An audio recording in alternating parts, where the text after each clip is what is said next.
So we have our arterial supply, and we're gonna go in and look at it. But before we do that, we have our internal three main ones, and we have esophageal branches off of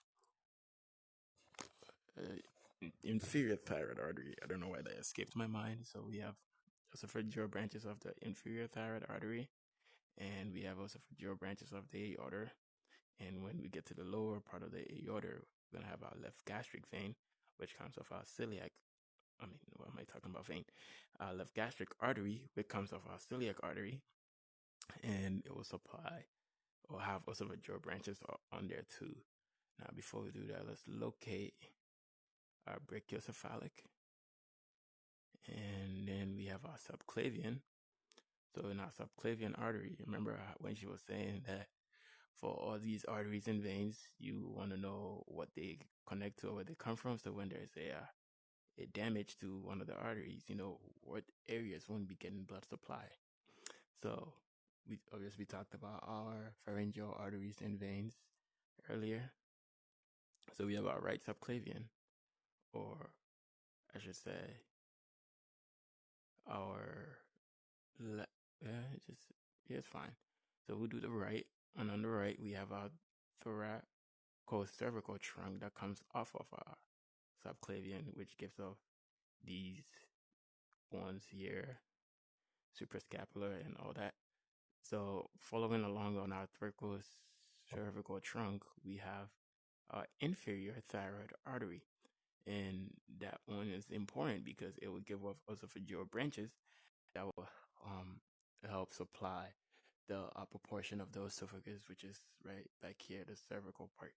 So let's branch off, and so we see our subclavian, then our thoracocervical trunk, then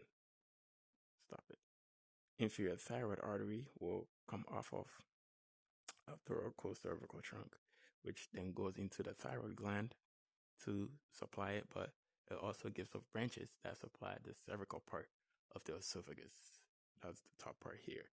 Now we're going to back off, and we're going to look at the heart, aorta coming off, aortic arch, and our aorta will give off branches, but it only shows the posterior intercostal arteries that supply our intercostal stuff, muscles, and all that.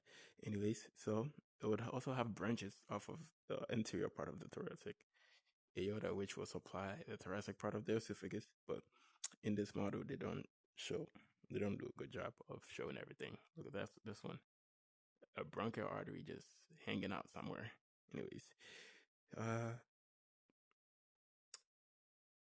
thoracic aorta will give off branches to supply the middle part, and the lower part of the esophagus, or the abdominal part of the esophagus, will also have branches from the left gastric. Now, I want us to go from out and in.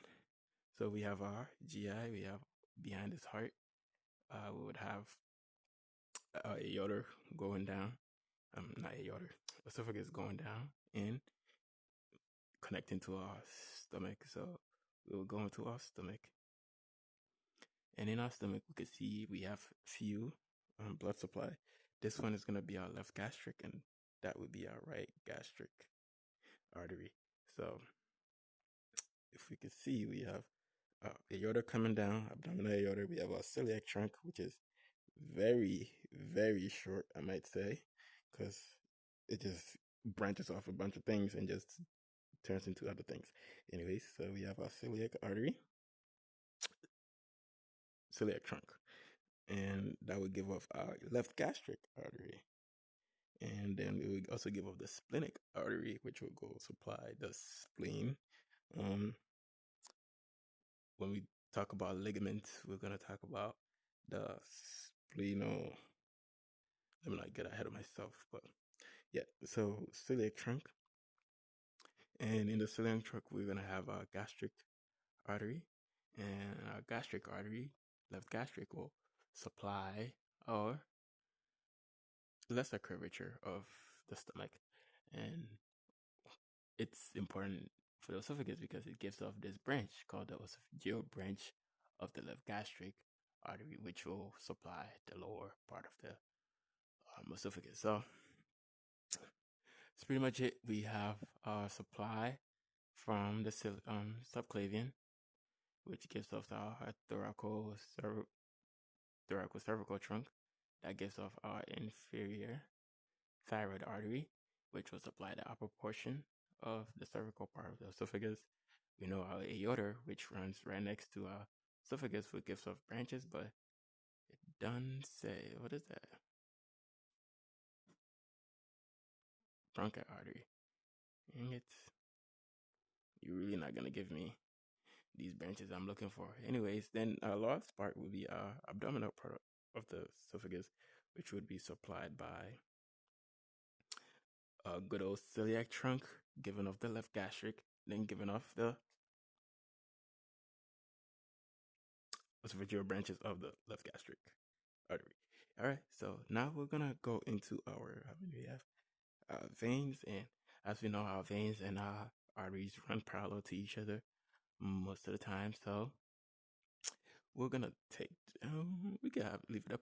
So we have our brachiocephalic vein, and our brachiocephalic vein will give off our inferior thyroid vein, and our inferior thyroid vein will drain the middle and upper part of the esophagus.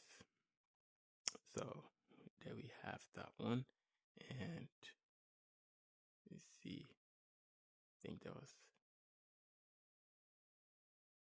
esophageal brain veins, and they come off of our right here inferior thyroid vein. So we go in. We have our brachiocephalic branching off. We have our inferior thyroid vein that's gonna give off our. Oh, these two are connected. That's nice.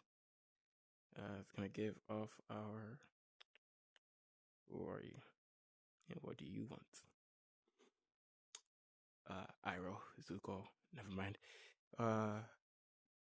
We have our inferior thyroid vein that is going to be draining some of these, and they're also going to give us esophageal veins off of the inferior thyroid, which will drain the upper portion in the middle of our portion of the esophagus, the cervical and the thoracic portion. That's nice.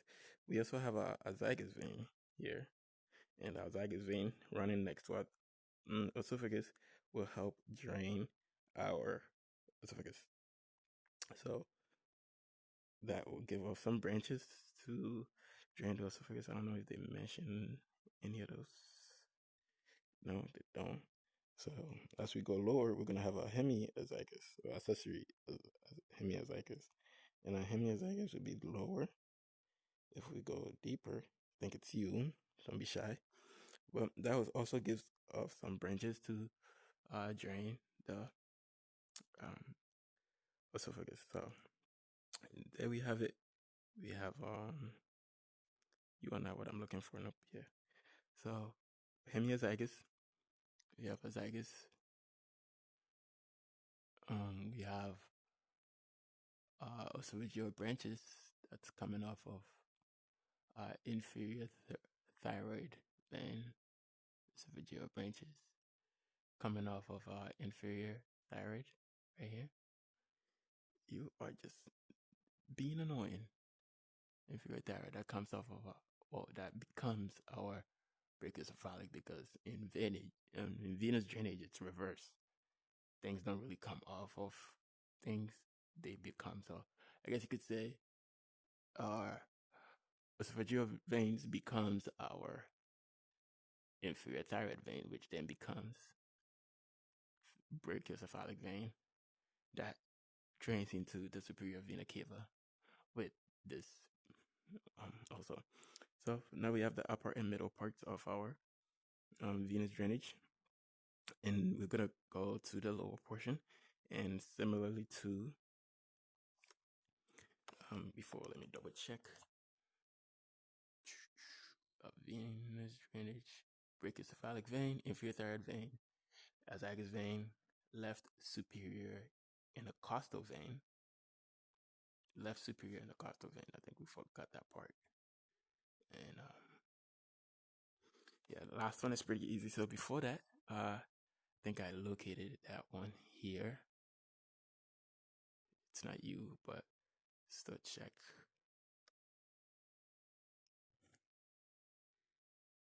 So we have our brachiocephalic. We have our inferior thyroid. We have deep cervical vein, supreme intercostal vein. So this one also drains the middle and upper part of the esophagus, because it's gonna give off it's the superior intercostal vein or supreme intercostal vein of the left, and it comes off our brachiocephalic. So it helps drain that area.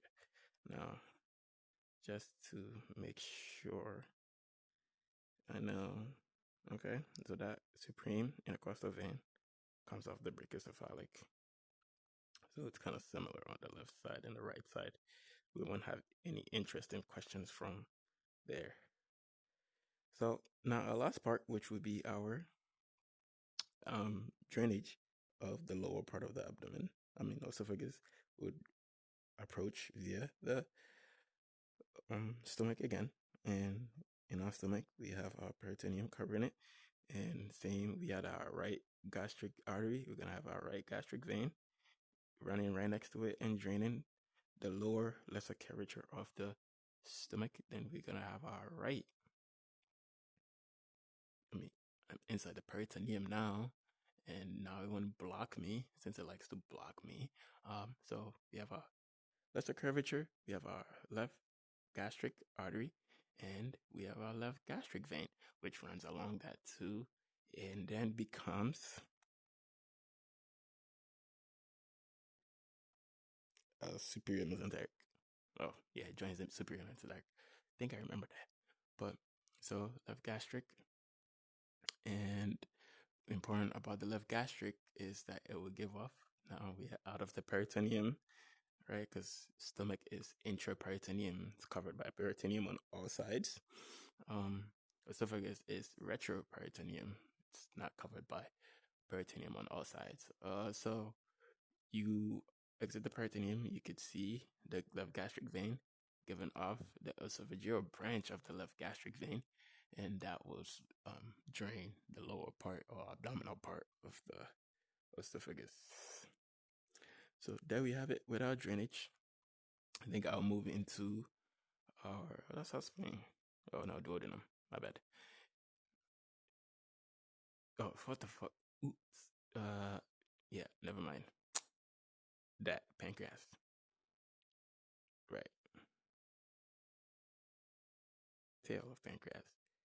It runs with the short gastric artery, or splenic artery, and it's in that ligament that connects the gastrosplenic ligament. Anywho, that's a little bit off track. I said a bunch of random things that were not correct, so I had to confirm.